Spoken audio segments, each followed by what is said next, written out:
what's Oy, up, Mayor! Sa today's video, nagawa tayo ng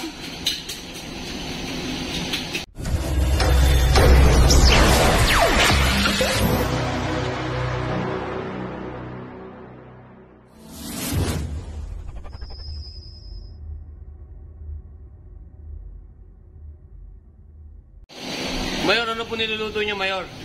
ito'y tinatawag na omelette. Yan pala yung tinatawag nating omelette. Ano pong mga sangkap niya na ginamit niyo, Mayor?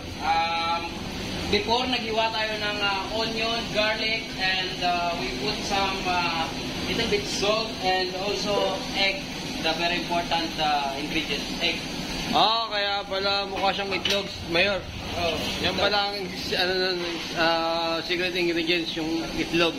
Kaya kung gusto nyo matuto, and like, follow, share, and subscribe. So ano pang hinihintay nyo? Ipalo na natin si Mayor. Anong pangalan ng ipapalo natin, Mayor? Boy Ilonggo. Boy Ilonggo nga pala. Follow nyo na si Boy Ilonggo. Yun lang. Bye.